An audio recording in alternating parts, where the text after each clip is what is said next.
Welcome to Femme and Furious, a podcast where pop culture meets a feminine framing. I am your host, Julia Rose Portella, and today we are going home to meet the Rents, specifically the mom, one Adele Kavanagh, being served up to us delightfully in this stretch of chapters. But before we dive into today's episode, let me tell you how you can support and follow the podcast. You can subscribe anywhere you get your podcast. You can get full video breakdowns on YouTube. You can get cultural analysis over on Substack. You can get community over on Patreon. You can follow on Instagram and on TikTok. Please do. That's at Femme and Furious Pod. And before we dive into today's chapters, I just want to talk a little bit about what's coming up on the podcast. Okay. So here's your homework for things that might be coming up on the podcast. April got a lot of shit coming out. Okay. On Thursday, this upcoming Thursday, April 2nd, XO Season 3 drops.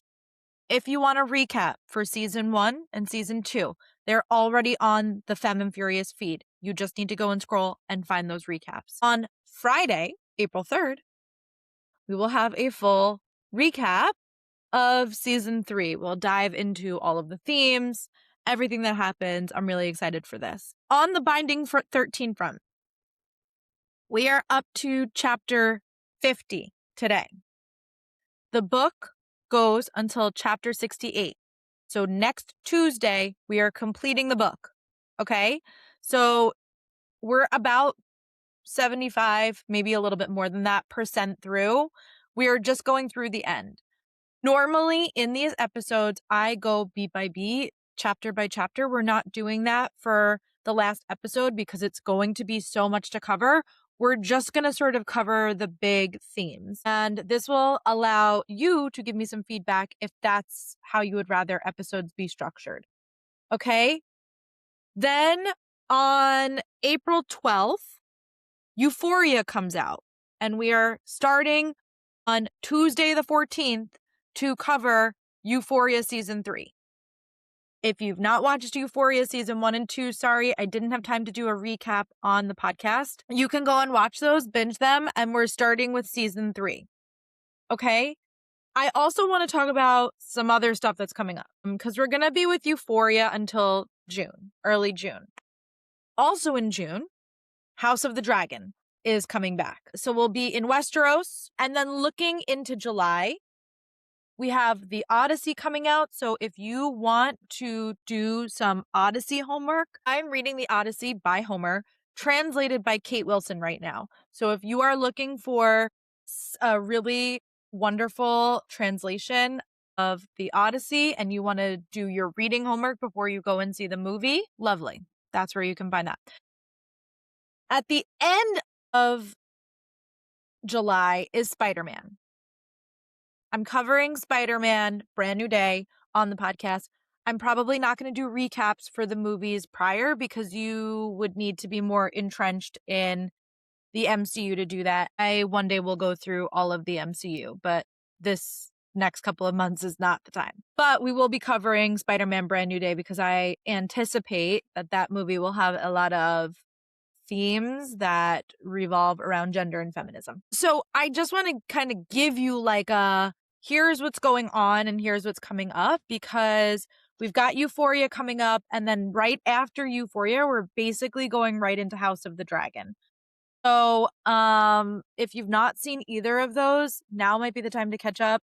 If it takes you a long time to read and you want to do the Odyssey homework, gives you some time to catch up.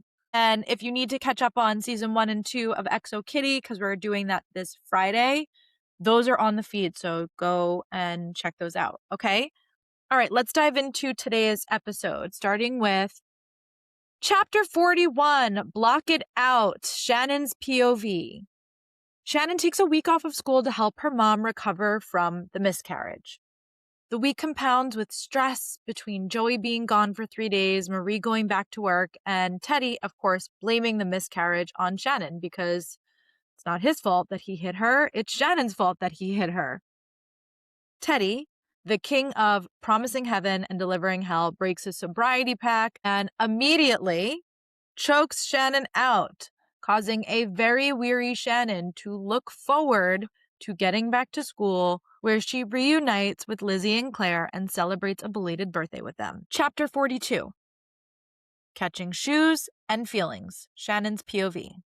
As Easter break rapidly approaches, Shannon gets increasingly anxious about spending time at home. Shannon spills all of the details about her date and her birthday spent with Johnny to Claire. Shannon gets caught up in a gossip session in the girls' locker room where we get introduced to Operation Binding 13, the title of this book. Freaking out, Shannon runs away from the school in a hurry. She anxiously throws up and then immediately realizes that she's left her bag in the locker room, doubling back for it. And of course, bumping into Johnny, who insists on driving her home, sending Shannon into a panic. And Johnny, being the bulldozer that he is, grabs her bag, forces her into the car with his mother so they can drive her home. Here we go, everybody. Adele Kavanagh entering the motherfucking chat as she invites Shannon home for a spot of tea. Some important details from this chapter. Shannon avoids Johnny because she doesn't want him to ask her questions, and she knows that he's not dumb. He doesn't believe her lies. He continues to press her about things that she's not willing or ready to talk about. So last week on the podcast, we talked about what would happen if Johnny met Shannon's bruises, this experience that she's going through, with more gentility instead of his own frustration about why Shannon won't tell him. And this is exactly why I posed this question, because Johnny is someone who demands answers.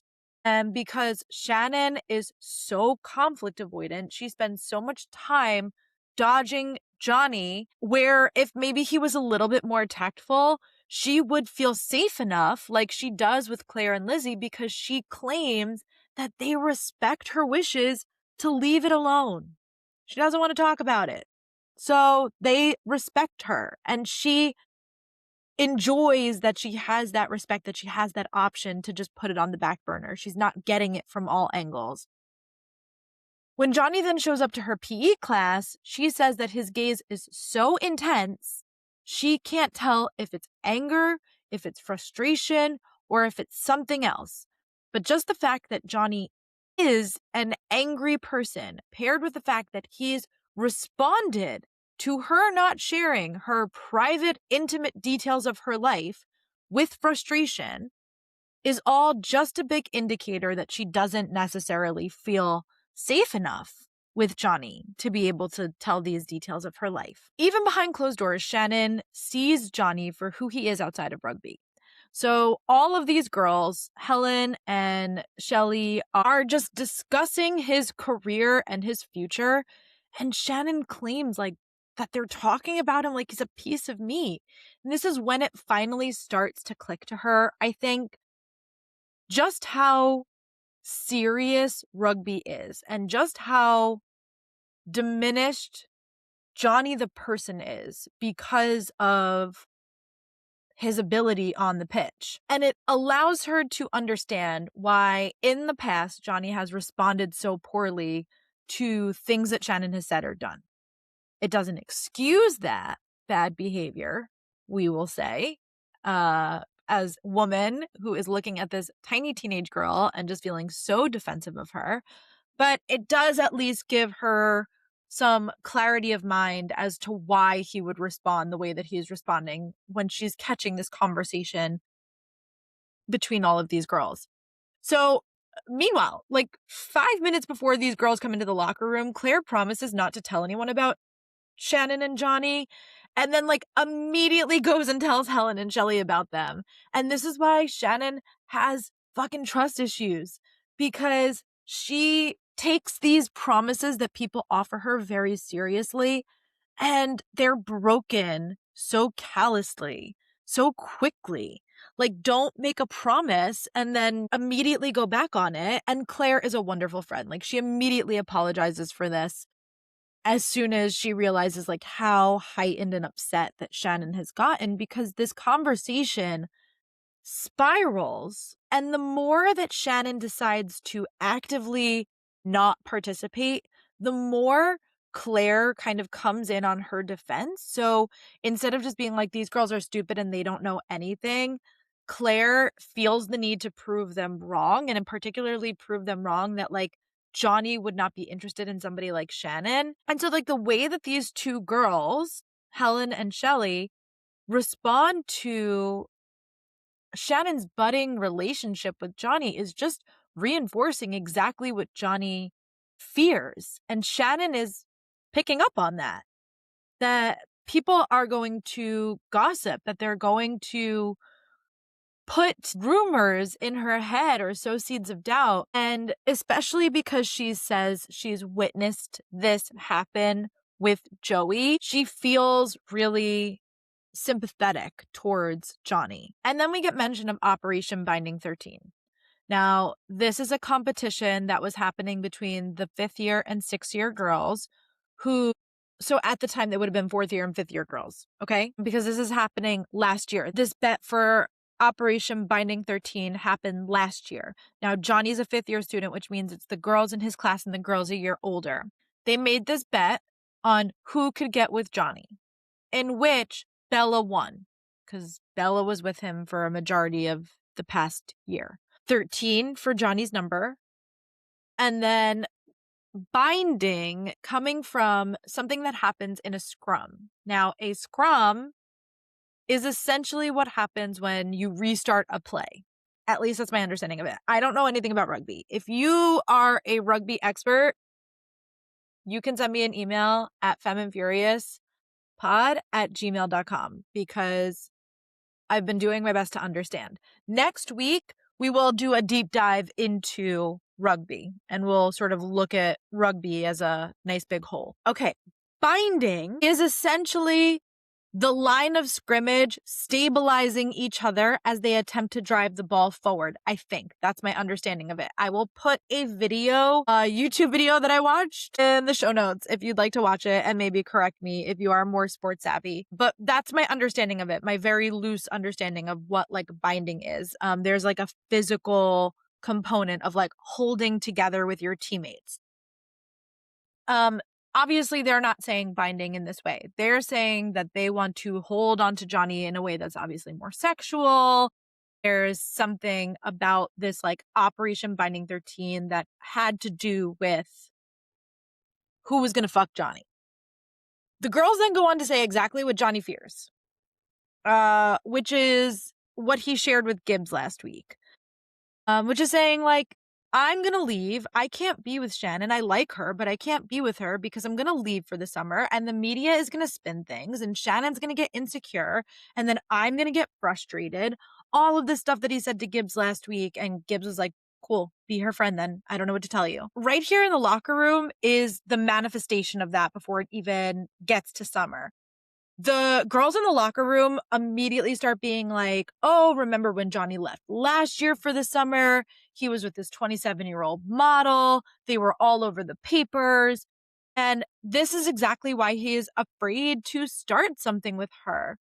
He's afraid of having other girls and the media and whoever might be able to get into her mind, especially somebody who is as insecure as Shannon is. And Johnny already knows that. He's already well aware that Shannon is somebody who's insecure, even if he doesn't know her so deeply. It doesn't take 2 brain cells to figure that one out. And Johnny's a smart boy. He knows. He can see with clarity how it's going to happen. And then these girls continue on to warn Shannon off of Johnny because of Bella. They essentially say that Bella will get violent with her, and this is so incredibly terrifying for Shannon. This is where she starts to crash out. They say it doesn't matter that they were never dating, and it doesn't matter that Johnny says it's done. And this causes so much fear for Shannon that she runs out of the locker room. She finds a private place. She throws up. And the most terrifying thing to Shannon is that she doesn't know what Bella looks like. So she doesn't even know it to be aware of. And it's so crazy to think of this now because we have the internet at our fucking fingertips. We're able to access some sort of identifier of somebody. Either somebody else will have a picture, or we can go on Instagram, or we can Google, or whatever. But this is happening in the early 2000s. This is before Facebook was even launched. They maybe had MySpace, and Shannon doesn't seem to have access to a computer at home. So it's not like she has access to all of this information about Bella. We didn't have smartphones at that point. Even if smartphones did exist, she doesn't have enough money to have a smartphone. That's the thing that's most terrifying to her, is that she knows that somebody is out there with this vendetta against her, essentially, for even potential feelings for Johnny without anything having had happened yet. She doesn't know what this girl looks like, so she doesn't even know what to be aware of. Then we have a promise watch from Claire, who writes in her letter to Shannon that Bella won't lay a finger on you, I promise. So we're on promise watch. One of the things that I love most about Shannon is her ability to be like really self-aware about what is happening. I would say Johnny's pretty self-aware too. This is probably why they make a really good pairing. Shannon knows that what's happening to her is wrong. She knows that being abused is wrong. She knows that Bella potentially threatening her is wrong. But having to confront that, which she's having to do with this relationship with Johnny in some ways, is forcing her to move through her fear, which is driving her to overreact. So she realizes that she overreacts to stuff and that it's driven from a place internally that she needs to work on. And on one hand, listen, Shannon has never known peace or comfort. She has been relentlessly bullied at school since she was 4 years old, and she's been physically abused, removed from her home, pulled back into an abusive home since she was 4. So I don't necessarily think it's an overreaction, what she's doing. I think it's a conditioned response to her trauma and to the abuse that she's experienced and the bullying that she's experienced. But the fact that she realizes mentally, like, I need to start facing this, I need to be less afraid, is where things start to shift for her.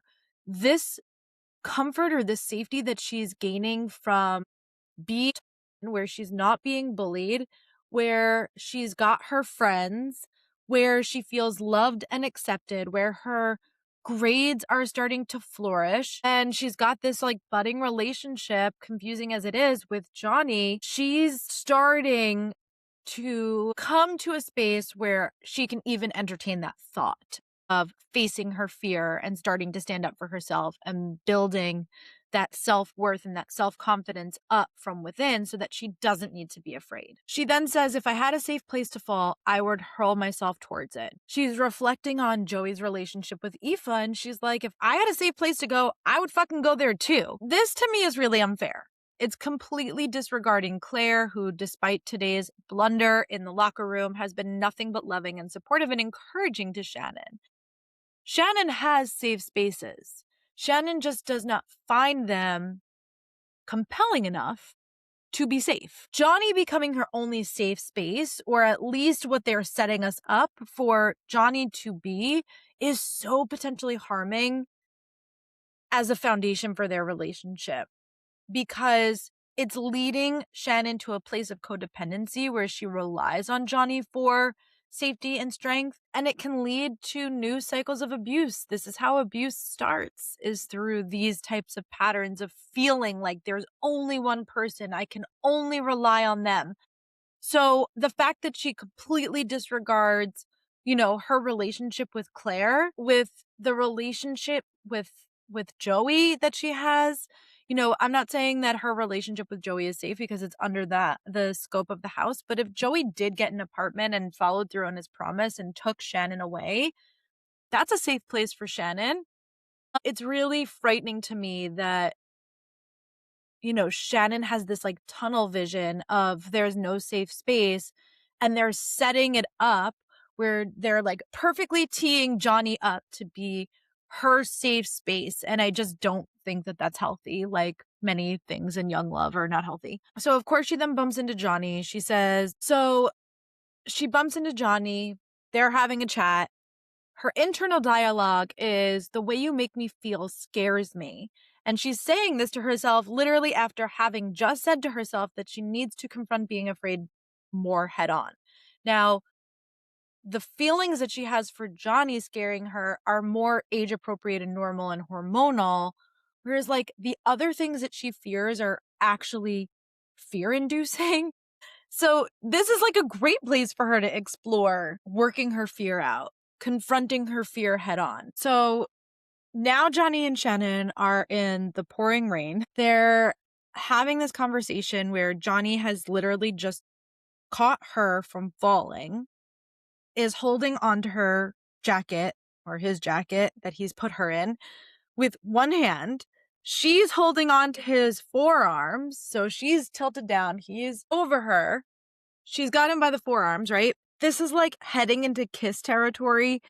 But then she says the first thing that she can think of, which is, I don't want to get beaten up. And he says, well, who would beat you up? And she says, your girlfriend. I don't have a girlfriend. You know this. She says, Bella.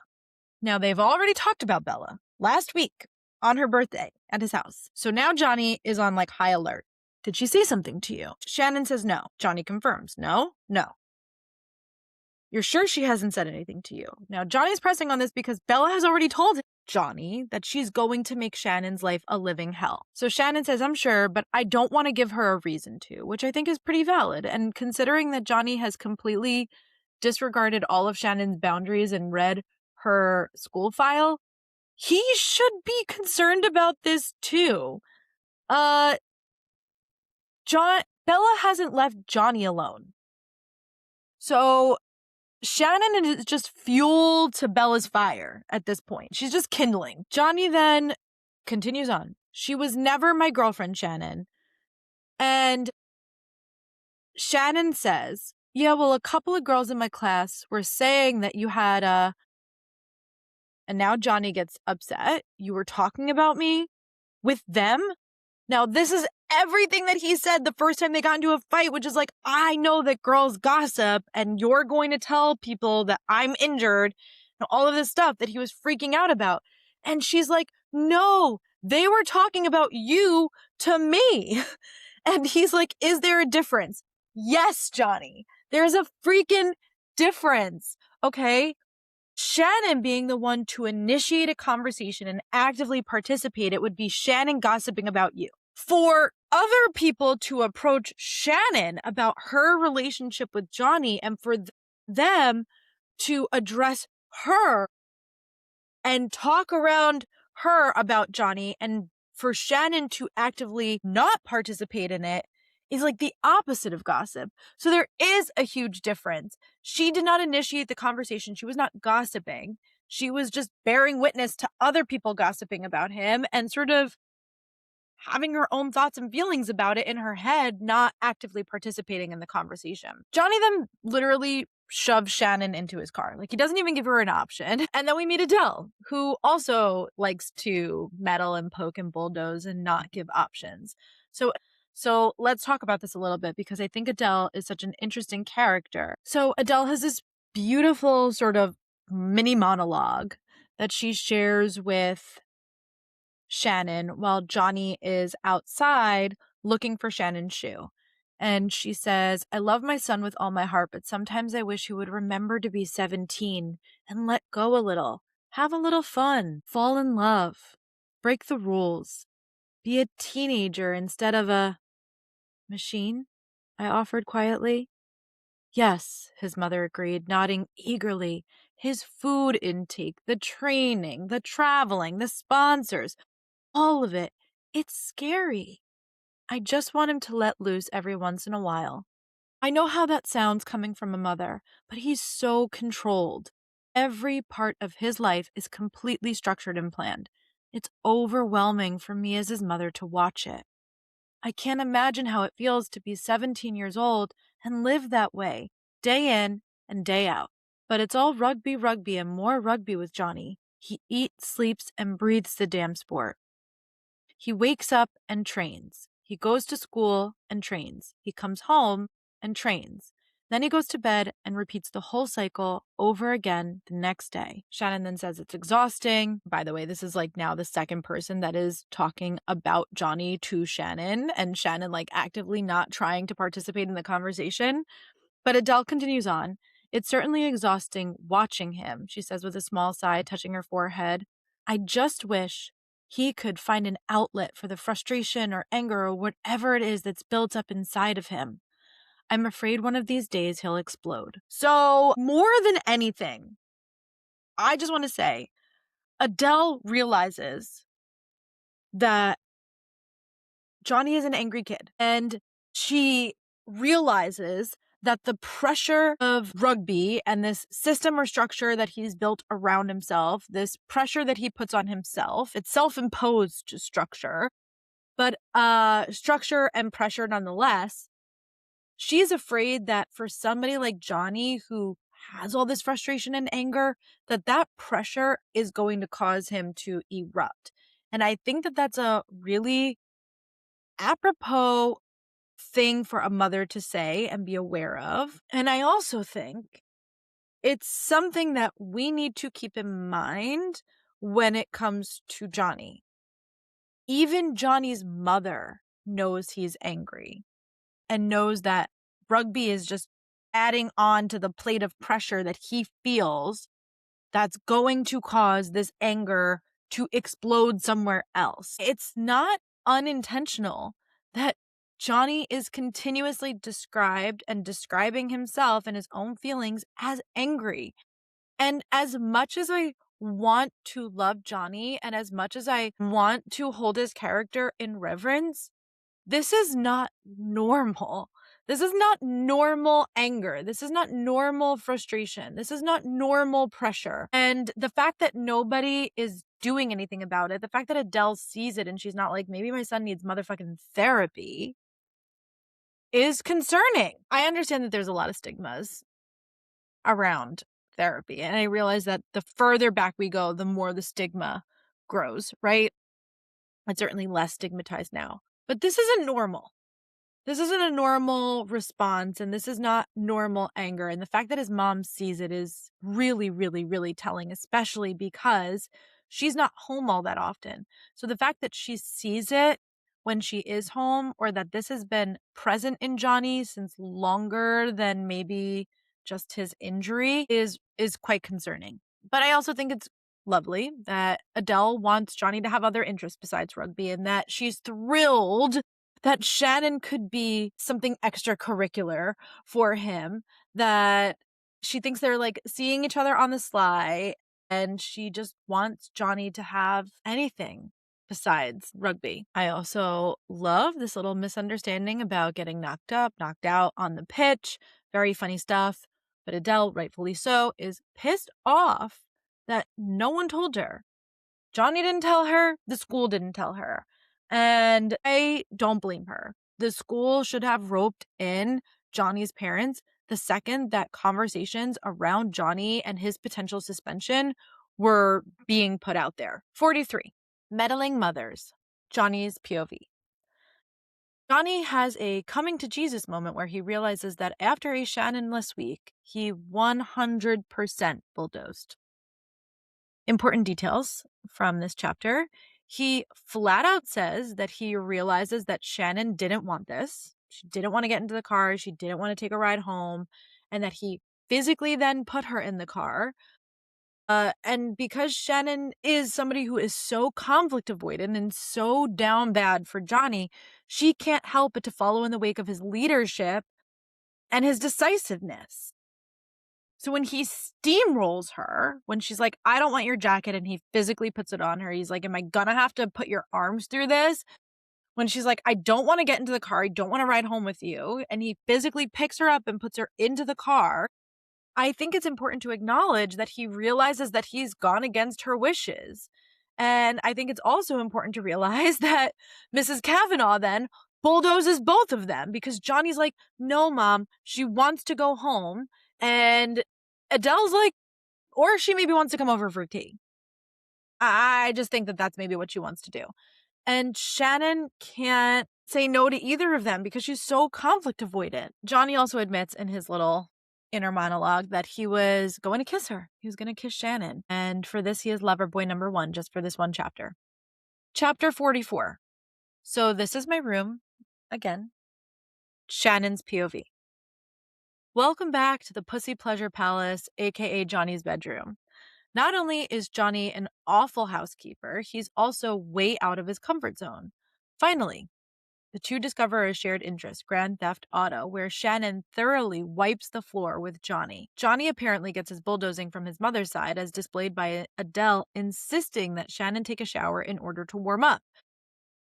Adele 2, Johnny 0, Shannon batting 1,000 compared to her normal circumstances. Okay, in this chapter, I love that Johnny continues to be direct with Shannon when he's being honest with her. He tells her right away that he's out of his comfort zone. And this is helpful for Shannon because she's also out of her comfort zone and she's expecting him to lead. So this gives Shannon some free range to start walking around his room and start finding things to talk about and engaging in conversation, which I think is really good. It allows her to then take the reins back and be like, oh, he's also, so let's just step forward together. Shannon proclaims that all teenage boys have heroes, and Johnny's hero, being his dad, is top tier to me. I love it. But also the fact that she's a teenage girl and her hero is Joey. And we will see this and it will continue to be pointed out to us that it's not just teenage boys who have heroes. Everybody has a hero. And for her, it's Joey, which is her patriarch. And for Johnny, it's his dad, who is his patriarch, who is his actual father. So she asks about this picture that Johnny has of him and his dad and his mom. And she says, it's your favorite photo because it's of you and your parents. And Johnny says, well, that's partly why it's my favorite. And Shannon goes, what's the other part? Johnny says, because it's real, innocent, good, pure, before the limelight, when all that mattered to me was a ball and my folks. I think this is so important. It's so telling. Johnny's trauma is so internalized and so overlooked. And for him, he loves rugby to the point where this has been his dream to play professionally since he was 6 years old. But when you're 6 years old envisioning something, you can't understand the repercussions or the consequences of that. So even though it's been stuck in his mind since he was 6 years old, that this is going to be his profession, this is going to be his job, and he has treated his life with the condition and care that is needed in order to make that a reality for himself. This idea of like before the limelight and how Johnny has been hardened by celebrity. Like Johnny doesn't want to play professional rugby for celebrity. He wants to play because he loves this sport and he loves how he feels as somebody who is succeeding and excelling at something like rugby in particular for him. But Johnny's like just somebody who likes to excel at things, right? So this idea of like, it was real, it was pure, it was innocent. And his feelings, I think, for rugby and the sport itself are real, pure, and innocent. But this hardening of his heart and like the expectations that people have around him because of his ability to play, particularly when it comes to relationships and sex and things like that, is such a fundamental part of his trauma. And, it's the good with the bad. And it's exactly now what Chapel Rowan is trying to talk to us about, trying to explain to us, which is like, choosing to be a celebrity and stand in the limelight does not just automatically give people the right to my body, to my time, to shove cameras in my face. Like all of this stuff is what Johnny is struggling with on maybe a smaller scale right now, but this is a small scale only because it hasn't grown to the full potential of what it will be. So I think him saying that there's something real and pure and innocent about this, that like all that mattered was the game, this thing that I love, and these people that I love, like that was it. That's all I had in my life was love, is so important in this conversation. Okay. So this conversation then between Johnny and Shannon when they're playing PlayStation is also really interesting. Shannon brings up gender as a reason that Johnny would be a sore loser. He taunts him with it, actually. So she says, take your beating like a man. Oh, do you like it when a girl beats you? Do you prefer losing to boys? So, number one, Johnny is just a sore loser in general. He's used to excelling at everything. She also knows that Johnny was expecting her to be worse than him at, Grand Theft Auto because she's a girl. She uses this like subversion of stereotypical gender norms to continue to rally him up when he's clearly just used to winning and, was like girls first and she's still playing an hour later. And he is so, cooked by this. Like his brain is just so cooked. And to a certain degree, he finds it hot. And then on the other hand, like, she knows he was expecting her to be bad because she's a girl. Johnny then tells Shannon that, like, the Kavanaghs, his mom, Adele, and his dad, wanted a bunch of kids and they struggled to get pregnant with IVF, and he's what they cooked up. So we learn, like, a critical piece of information here, something to tuck away, which is that they wanted a lot of kids and they only have Johnny, which is why Adele is so open arms with other children that come into her house, particularly somebody like Shannon or Gerard, when we see like those moments as well. And then we get this wonderful quote where Shannon says, Johnny didn't realize it, but in the space of an hour or two, his mother had taken more of an interest in me than my own mother had in months, maybe even years. And is so telling. She feels so comfortable and so put out by this kindness that is displayed in the same way that last episode when Joey was sharing all of their problems with Aoife, and Aoife was displaying this incredible kindness of buying them groceries and buying Shannon a birthday gift and taking the boys so that Shannon and Joey can have a break for once in their fucking life. Joey was like, I don't know how to respond to this. Like, I feel so uncomfortable receiving all of this. It's really, really hard. And now Shannon is saying the same thing. Like, having someone's mom fuss over me is more than I ever get at my house. This is something that like Johnny takes for granted, but that Shannon can't process just like how nice these people are, particularly Adele. Okay, chapter 45. I'm a virgin. Johnny. New kink unlocked. Being beat at PlayStation by a girl. While Johnny is thrilled and maybe slightly turned on that Shannon is naked in his shower. He has also annoyed at his mom for bulldozing him because it caused him to miss a PT session, and he is weeks away from having to complete another medical exam. The conversation devolves to Shannon, feelings, and sex. Adele insists on giving Johnny, I've had a lot of fucking sex, Cormac, the talk. Only to discover that Johnny's not a virgin and hasn't been since he was 13 years old. Adele recovers from shock and tells Johnny that she can see clear as day that he's in love with Shannon and that he needs to be careful because not only is she fragile, but he's not a virgin. So be mindful. Like when love gets in the way, your clarity starts to get foggy. We all have, reading this chapter, secondhand embarrassment all around. So a little bit about this chapter. Number one, a mother's intuition. We talk about intuition a lot, but just from the very short period of time that Adele has spent with Shannon, she says to Johnny, that girl is fragile, Johnny. There's something about her that makes me want to wrap my arms around her and cuddle the sadness out of her eyes. And of course, Johnny is like, yeah, I know the feeling. I know the feeling very fucking well.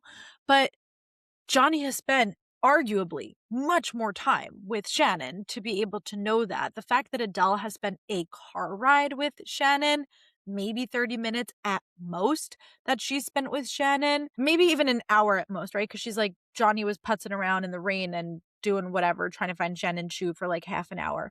So let's just say that like Adele has spent 1 hour with Shannon. She can already tell she's fragile and she needs help.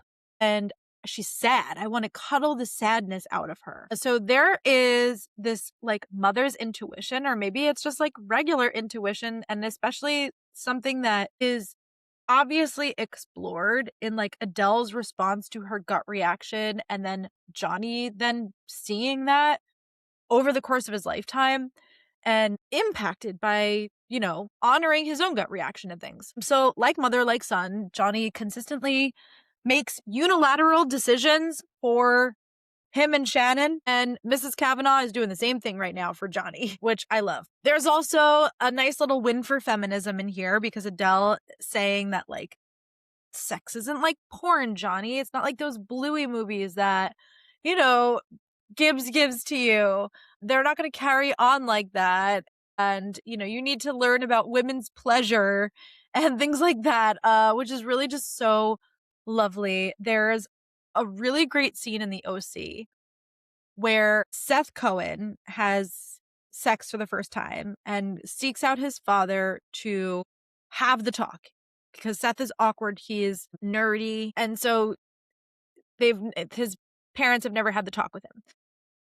So he seeks his father out to have the talk, and his dad is like telling him about foreplay. And he's like, what? And, they have this whole conversation about women's pleasure. And I just love that. I love that, like, when we get some of these conversations that we have around sex and around virginity and around these sort of milestone moments, especially when you're hormonal and you're a teenager and everything is euphoric, that we have parents like Sandy Cohen and like Adele Kavanagh who are prioritizing women's pleasure in these conversations with their teenage sons. Something else of note in this chapter, like Johnny so adamantly calls Shannon his girlfriend to everyone around town. He's called her his girlfriend multiple times.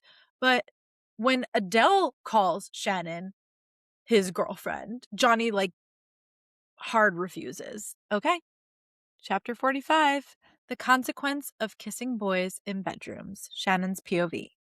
Shannon exits Johnny's bathroom, prepared to find Suki, but woefully unprepared for the sight of Johnny's naked, muscular, round, tight ass. We're all picturing Ilya Rozanov right now, right? This chapter was designed for the female gaze. That is, until Johnny catches sight of the bruises on Shannon's body and once again demands answers. In a Snooki-related snafu, Shannon winds up flashing Johnny, and while Johnny fights his pain and his morals to gain self-control, Shannon does the unexpected and kisses him, only to become absolutely, horribly mortified when he doesn't kiss her back. So in this chapter, we have Shannon comparing her tiny, perky little breasts to the breasts of models on Johnny's wall, which I think is just such an accurate depiction of what it is to be a teenager and feel so insecure about your body, about having your first crush, even your first sexual experiences, having this big, enormous crush on this boy who's got these beautiful, probably like bikini models up on his wall as like teenage boys do, and feeling like you have to compare yourself to these women who you don't look like, feeling like, is that what he likes? Like, does he like somebody with big boobs and I have these small perky boobs? Does he like somebody who has this fat ass and I have this little tiny flat ass? This confrontation of like your own internal shame about your body, the body changing, and just the insecurity of what it is to be a woman looking at other women. Obviously Shannon's a girl, but like to be a girl looking at women that this boy is attracted to and feeling like you need to compare yourself in some way. Then coming out and Johnny being naked and Johnny being so comfortable being naked from being in locker rooms. At least this is my read on this. You guys can tell me if you think I'm wrong. You can send me an email at femininefuriouspod@gmail.com. But like, to me, Shannon comes out and sees Johnny's ass, like bare ass. And Johnny is so used to being naked around people in locker rooms that this is just like casual to him. Like, there's nothing in him that's like, this is Shannon, a girl that I have a crush on, seeing me naked. Like, in fact, he kind of winks at her and like is like, there's nothing happening here. Like, Shannon, like, turn around. When like for her, this is like the first time she's ever seen boy butt in her entire life.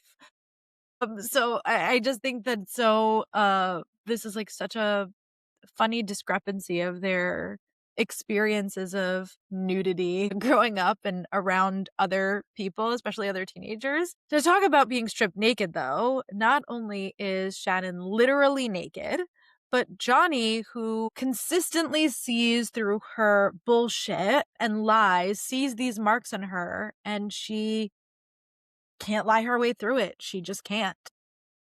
She also acknowledges in this chapter that he didn't ask permission if he could touch me. He just did it.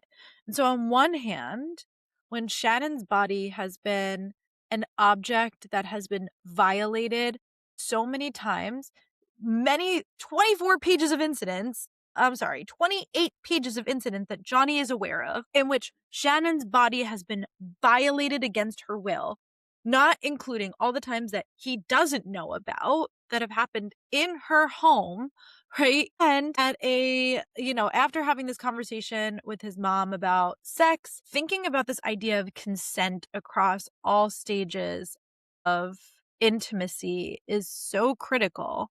This is such a breach of trust, in my opinion.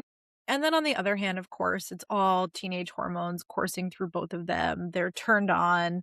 This is something that is him touching her neck is something of a turn on to her, even though he's doing it in a way where it's, examining these marks that she has. Shannon thinks to herself, this one's nobody's fool. Lie better, Shannon.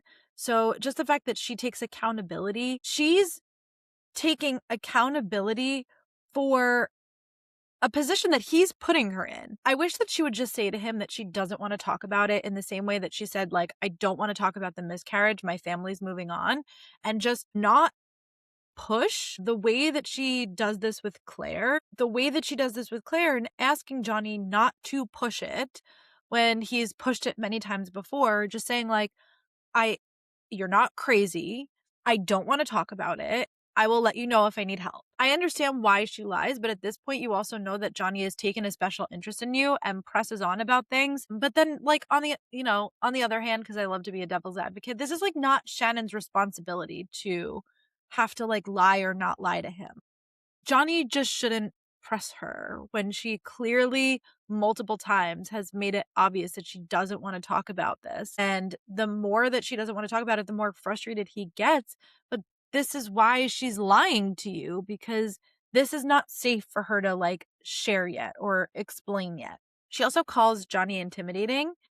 And then she says, but I knew he wouldn't hurt me. It was one of the things in my life that I was absolutely certain of. This boy would never put his hands on me in anger. And I just have to imagine that there was a point in time when Marie said this about Teddy. Or what happens when Johnny's not a boy anymore? What happens when he's a man? And once again, a question that I love to ask. What happens when there is no one but Shannon left to blame for his anger? Okay, anyway. So Johnny's bothered most by the fact that Shannon is lying to him. And this is also frustrating to me because he's pushing her beyond what she's willing to share, forcing her to lie. Men, make it make sense. So let's move on to the kiss, which is, the star of this chapter. Johnny was going to kiss her earlier in the rain. Johnny's confirmed this in his mind that he was going to kiss her. And maybe Shannon didn't know that because she's never been kissed before, but she certainly felt like something was happening between them. And now she takes charge, something that she's already completely uncomfortable doing. She doesn't like to be in charge. She doesn't like to be in control, and completely subverts the gender role of like letting the man lead, and takes her first kiss for herself, and then has to deal with the heart crushing, absolutely devastating feeling of rejection. I actually got choked up like reading this and writing my notes on this, because to his credit, he does try to calm her down and talk about it. But then, like, to her credit, what is there to talk about? I'm kind of with Shannon here. Like, at this point, let her just die in peace, Johnny. The consequences of kissing boys in bedrooms was chapter 46. This is 47. Crying girls and burning hearts. Johnny's POV. Johnny is flummoxed that a girl he continues to press about a topic she doesn't want to talk about would lie to him. Then he chokes when it matters the most. Shannon kissing him. Okay. Johnny calls Shannon ridiculous, and this really annoyed me. I had like a real nit to pick with Johnny in this stretch of chapters, but particularly this one. Like, sir, the only thing that's fucking ridiculous is you pressing on a topic someone clearly does not want to fucking talk about with you and expecting that that's going to go well in your favor. It literally reminded me so much of the scene from 500 Days of Summer, where it's like the expectations versus reality. Like, in your mind, how did you think that that was going to go? You've tried 100 times batting your head against the wall, trying to force Shannon into having this conversation with you. And every single time she balks, she lies, or she diverts the conversation in a different direction. And instead of just accepting that, especially when he then confronted Joey about it and was like, what the fuck is happening? And Joey was like, if you want to know what's going on in her head, you need to be worthy of it. And this is not how you prove your worthiness. You don't do it by forcing somebody into a conversation that they're so uncomfortable having, especially somebody like Shannon, who's so conflict avoidant. You know this from, again, like these small context clues, and Johnny's not dumb. So like, even like last week, when she wants to put her feet up on the table and she can't reach. So Johnny scoots the table in, and she's embarrassed by this. So he physically picks up her feet and puts them on the table. Like, he knows that she gets shy, ashamed, and embarrassed really, really easily. And yet he continues to push these conversations knowing that she's somebody who's not assertive at all, and like can't tell him to back off and like calm down. But he does have this quote where he says, I played rugby. I'd spent my whole life knocking up injuries and knocking lads out. I knew the goddamn difference between accidental damage and intentional harm. Someone squeezed her throat, and they did it so hard they left fucking fingerprints on her. So listen, Johnny's not dumb, and he does play a contact sport. Like, it's really physical. Rugby is intense, but I just like love this line. I knew the difference between accidental damage and intentional harm. I just think that that's really poignant, and I think it's so observational of him. And I like that Johnny doesn't back down. I want to say that. I like that Johnny, to a certain degree, is so overcome by his feelings for Shannon that skews his ability to be able to rationalize himself out of this. He just wants to know what's happening to her because he cares about her, because he likes her. And I find that endearing, but on the other hand, I wish that for all of the self-control that he possesses, that he could use an inch of that in order to respect her when she's saying, like, I don't want to talk about this, or I'd rather talk about something else. She makes him feel vulnerable, and the vulnerability is just something that he's angry about. He says it in this chapter. He says, Shannon kissed me and I froze. I completely fucking choked up, attacked by every abnormal foreign emotion and sensation a person could think of. I didn't expect it. I didn't expect her. It all hit me like a head-on collision in that exact moment, and I clammed up, feeling more exposed and vulnerable in that moment than I had in my whole life. I think that that's really profoundly self-aware of him to understand that these feelings that he's feeling for Shannon, he didn't expect her. He didn't expect at this point in his life to meet somebody that he was going to fall in love with, that was going to divert his attention from this thing that he also loves, rugby, that he really wants a career in rugby, and least of all, to be falling in love with a girl who comes with the baggage that she comes with. It's also been noted before that Shannon uses her hair as like a form of self-protection. I think it was last episode we talked about she already had bruises on her neck, so she had her hair tied back, whether it was in a ponytail or whatever. She like releases it when Johnny comes out and like uses it to put her hair over her neck so that Johnny can't see it. Multiple times she has mentioned like kind of hiding behind her hair.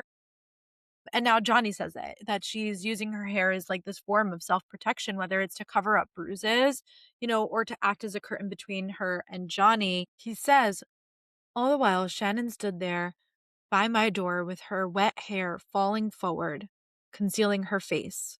She seemed so lonely in this moment that it physically pained me to look at her because I knew I was responsible and my heart was demanding that I make it right. So she's hiding from him to the best of her ability. Like her hair is this way for her to put some distance emotionally and physically between her and Johnny when she's feeling this incredible sense of rejection and shame. And as bad as I feel for Shannon, it feels just as awful for Johnny.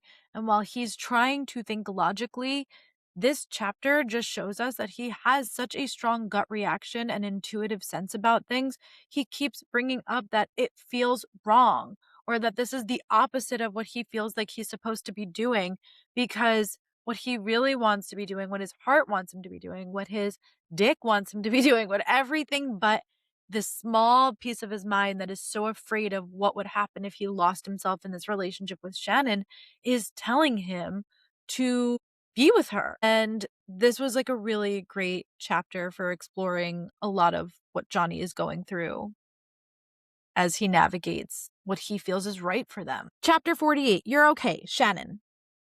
Johnny takes Shannon home, but spends the car ride trying to break Shannon's rightful, though uncomfortable silence.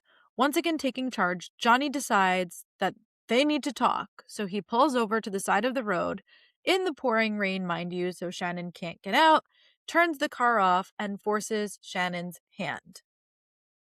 Johnny gives Shannon the talk, the one where he tells her that he's 18 and leaving soon to be a big rugby star. Finally, getting to her house, Johnny tries to talk to her again, but Shannon flees the car and goes home. A few minutes later, Johnny knocks on the door, holding her book bag in his hands. Exhausted, Shannon then collapses on the bed, only for her douche canoe of a father to come in and demand that she get up and make dinner and clean the house. As she's finishing up her chores, Claire calls, and it's a wild reminder for those of us who remember what it was like to have to wait until 9 p.m. for phone calls to be free on your cell phone.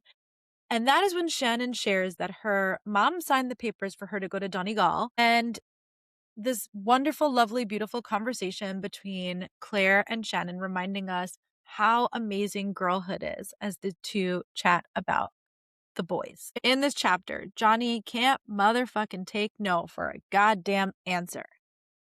He says he's trying to do the right thing. Shannon's like, I don't want to talk. And he's like, well, guess what? I'm going to turn the car off and I'm going to force you to talk to me. Like I forced you into the car. Like I forced you into my jacket. All of these things that he's like forcing her to do.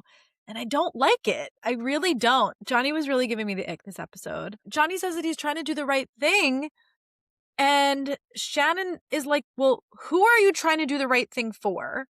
And he says for both of them, he once again is making unilateral decisions and has given Shannon no fucking option but to comply to what he thinks is the right thing. And even more unfairly, because he likes her and he can't stay away from her, he's keeping her in this emotionally exhaustive wave. Not that having a crush at 16 isn't already emotionally exhausting, but he holds her so close.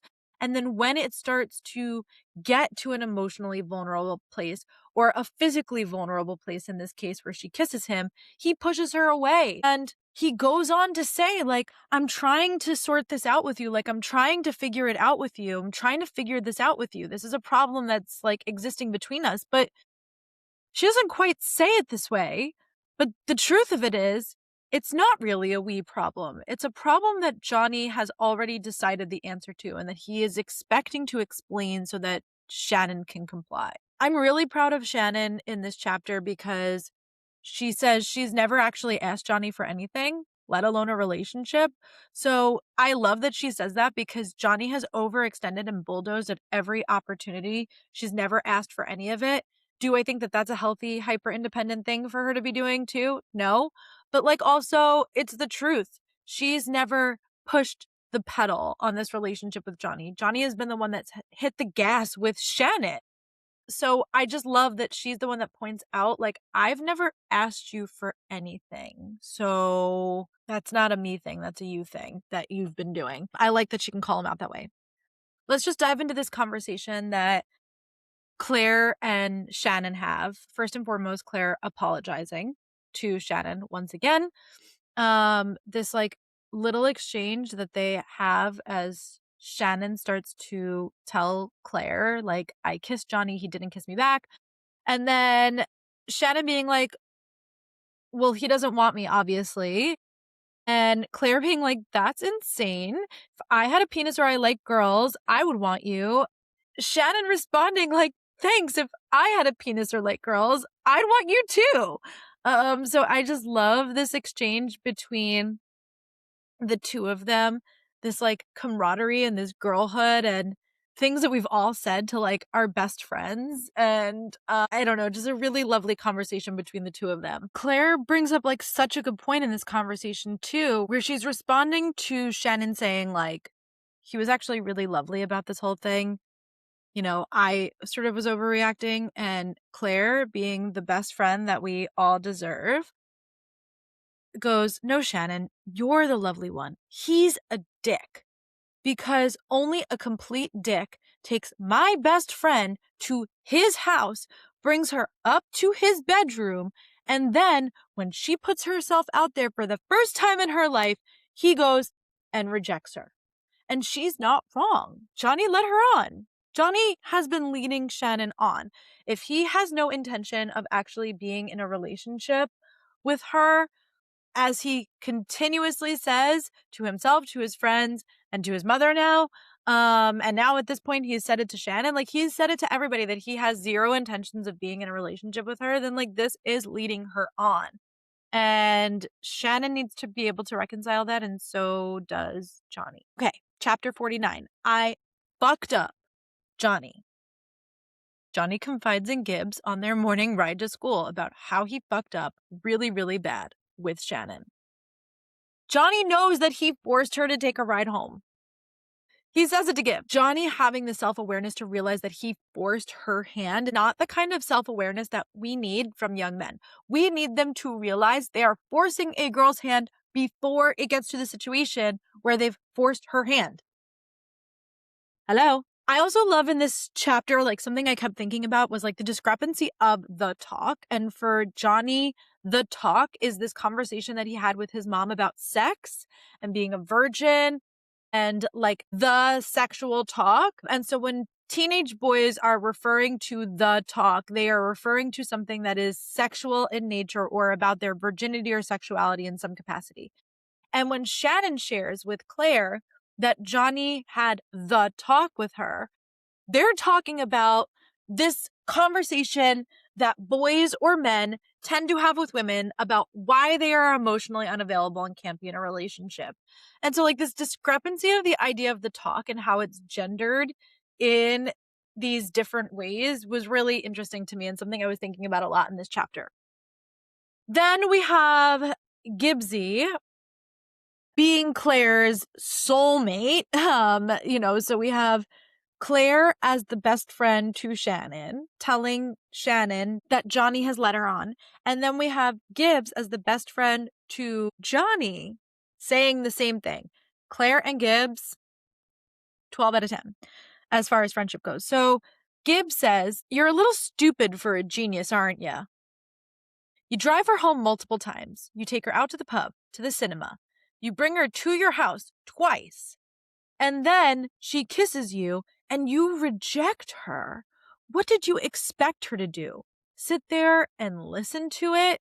And he's referring to the talk like that he's now had with Shannon. And he's like, "Well, I didn't fucking reject her." And Gibbs is like, "Okay, sure you didn't. Like, what would you call this then?" And so then Johnny comes back with like, "You told me to be her friend." And Gibbs is like, "I was wrong. You can't do it. It'll never work. So give up now." And Johnny's like, it will. It has to. Why? Why does it have to work? Gibbs is pushing right now to get Johnny to say this next thing, okay? Because I need her. Because I want to keep her in my life. You want to keep her, period. Gibbs countered, because you are ass over tit in love with that girl. He sees it. His mom sees it. These people that are closest to Johnny see that Johnny is in fucking love with Shannon. And he can't admit it to himself because being in love with Shannon takes away in his mind from the love of the game that he has and his potential career path. And that's a threat. That means that being in love for him is a threat. Gibbs telling him to like abort mission because there's nothing you could do at this point is Gibbs being the best friend that he could possibly be for Johnny in this situation. Last chapter, period leaks and hero boys, Shannon. "Welcome to womanhood, Shannon. You've had your first almost kiss and first period all within 24 hours. And because apparently to God, Shannon is public enemy number one, it also happens to be the day that Shannon finally meets Bella, who gives her a verbal lashing alone in the girls' bathroom, causing Shannon to flee and for the umpteenth time run straight into somebody's chest. This time it happens to be Gibbsy, but naturally, Johnny is right behind, doing his Johnny thing and demanding answers. Bella is lurking in the background, watching the scene unfold, reminding Shannon of what's at stake if she continues this dalliance with Johnny. Shannon confesses to Johnny that she's gotten her period. That's why she doesn't feel good. Johnny and Bella then have a little spat in the hallway before Johnny pulls Shannon into the boys' locker room and gives her some ibuprofen. The two chat, and Johnny confesses that Bella sees him as a trophy, softening our hearts to Johnny Kavanagh just a little bit. I support women's rights and women's wrongs, but I really don't understand Bella's motives at this point. Johnny has been wildly clear to her that he does not want to be in a relationship with her, that it's over. She was the one to end the relationship. I don't know if it's like hell hath no fury, like a woman scorned. Like she thought she could end things and then get back together with him when things were like hunky-dory with him and he could have sex again. I don't really know. She's in a relationship with Cormac. She's Cormac's girlfriend. Not like they were doing what her and Johnny were doing, which was like they were in a situationship type of deal and it's purely physical. She's Cormac's girlfriend. And she's verbally assaulting Shannon, who is Johnny's friend. Nothing at this point. I don't understand the point of this. I don't understand if it's like a if I can't have him, nobody will type of deal. I don't really understand what her motives are.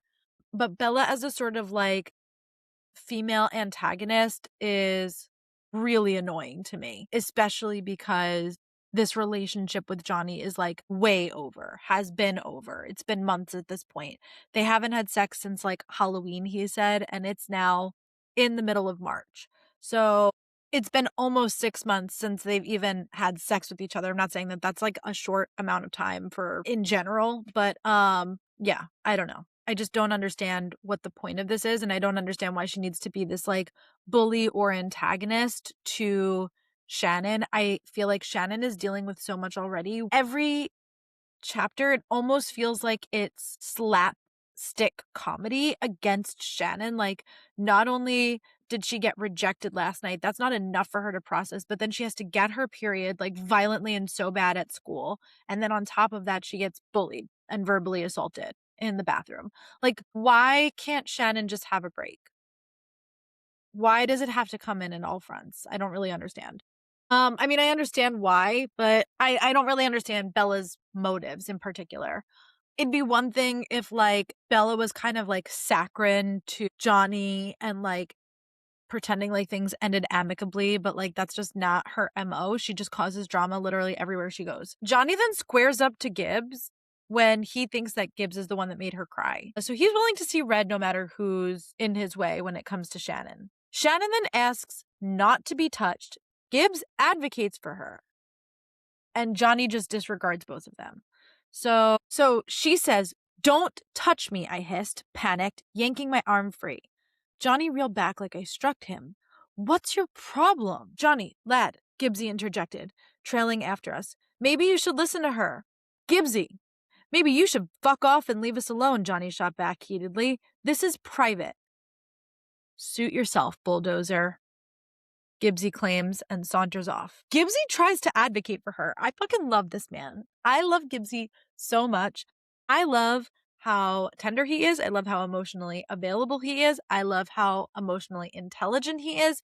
I love that he's a good friend to Johnny without compromising his values and, like, telling Johnny the truth of a particular matter when the truth is hard sometimes for Johnny to swallow, whether that's about his relationship and his feelings for Shannon or whether that is about the extent of his injury. Either way, I love that he tries to advocate for Shannon here.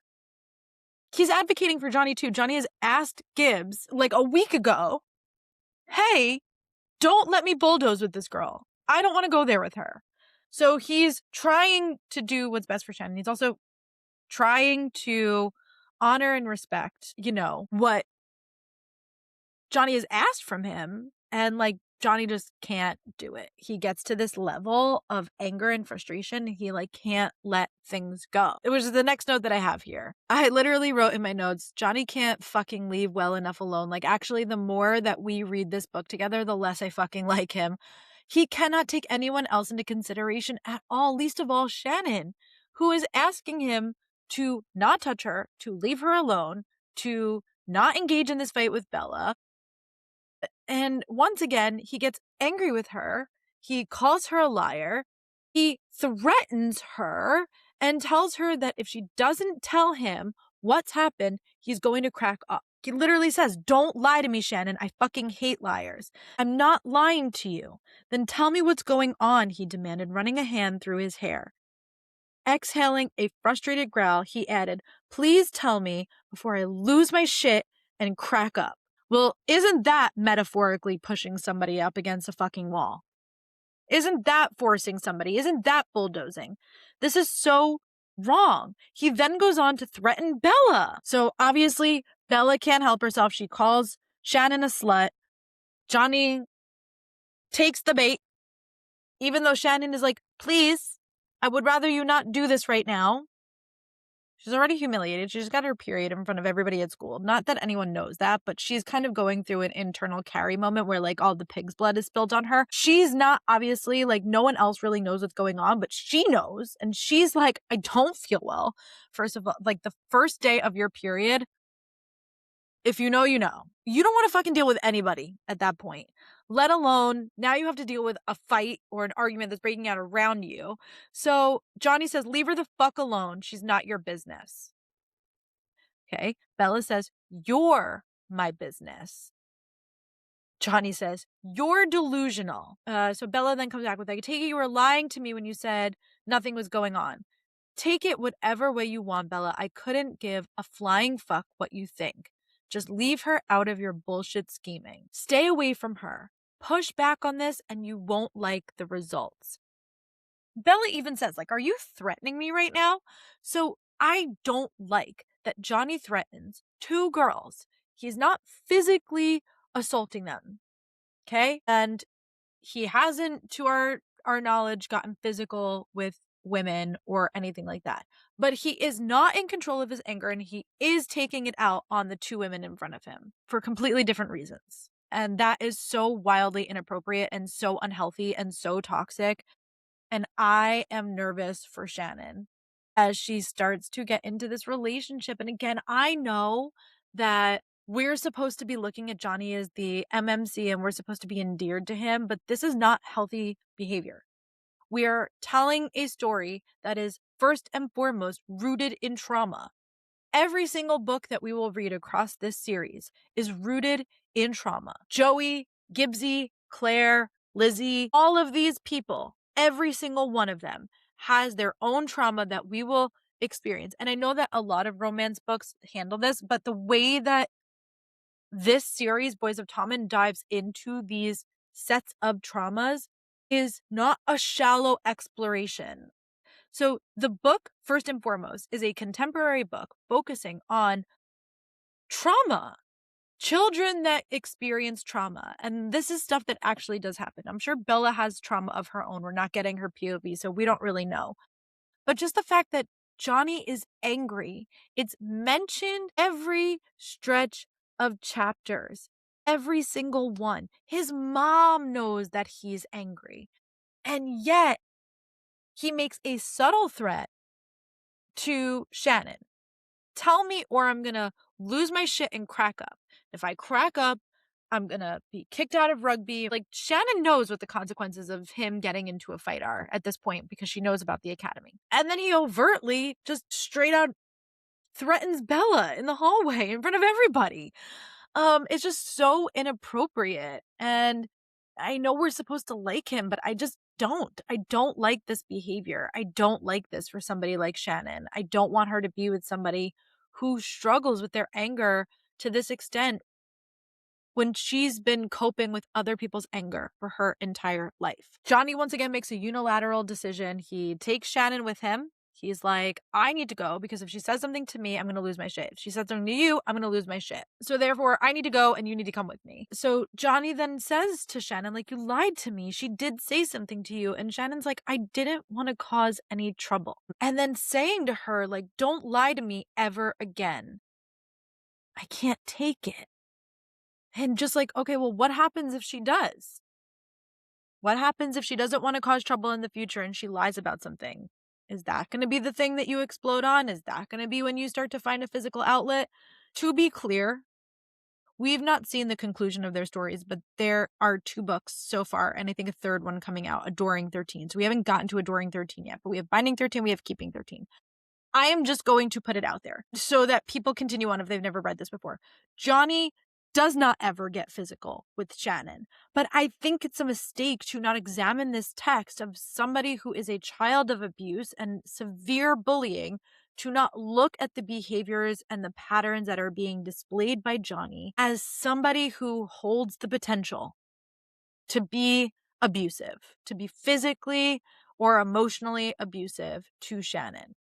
So I'm going to back up for a second because I just skipped over something that I want to talk about, which is when Shannon says, I didn't want to cause any trouble, Johnny says that's not your call to make. So Johnny can make unilateral decisions about the relationship that him and Shannon can have, or where Shannon can go, or whose car she can get into, or all sorts of things like that. But when Shannon makes a unilateral decision that she would like to put her head down and not deal with a confrontation, and Johnny disregards it, when Shannon makes a decision and Johnny overrides it, he says that's not her decision to make. But when Johnny makes decisions all the time without consulting Shannon, he's doing what's right for the both of them. Lesai, okay? Lesai. Then Shannon calls Johnny, and I'm trying hard not to roll my eyes, exceptional. And the bar is in hell because apparently all it takes for a boy to be exceptional is for him not to freak the fuck out over you having your period, not to run away because you are experiencing menses. Be so fucking for real right now. If the bar is Johnny being in control and unperturbed of something like a period, the bar is really in hell. All right, that's our episode for today. Let's crack open the burn book where we will look at the superlatives for this episode. The Bold and Bothered Award, strictly for the femme and the furious. It is the moment or the quote that really relays feminine rage, and it is Claire getting frustrated on Shannon's behalf when Helen and Shelley insist that she shouldn't get hung up on Johnny because he never goes for 3rd years. I think Claire sticking up for her, even though it was the wrong thing, it was the right thing. The Shiro Award. This award goes to the baddie who is the most inspiring, or the moment that is the most empowering, and it is Shannon taking a chance and kissing Johnny. I really love this for her. The Femme Fatale Award, for the most smash the patriarchy moment of the episode, and it goes to Adele Kavanagh, who tells Johnny the importance of female pleasure. Speak your truth trophy, best quote or line. I'm a virgin. I'm saving myself for marriage, ma. But also, I knew the difference between accidental damage and intentional harm. Honorary heartthrob, because I'm just a girl, okay? And I want to talk about the most swoon-worthy moments. First and foremost, Johnny and Shannon's almost first kiss in the pouring rain. It's giving Fearless by Taylor Swift. Then, honorary heartthrob when he says, with the ibuprofen in his hands, open your mouth, and then gives her the water and says, drink. This is the kind of submission that I am like, that works on me. We love that for Shannon. We love it. Okay, thank you so much for listening to this week's episode of Femme and Furious. If you liked it, share it out. Please leave a review. Follow on social media. Leave a comment. Subscribe. All that stuff. I will be back on Friday with Season 3. Deep dive into XO Kitty. I am so excited to be back with the love of my life, Mino. You can always join Lipstick and Lore newsletter coming out April 1st, okay? First of every month. So if you are interested in seeing like what's happening, events, all that good stuff, join Lipstick and Lore. You can send me an email, femmeandfuriouspod@gmail.com. And until Friday, bye, Johnny.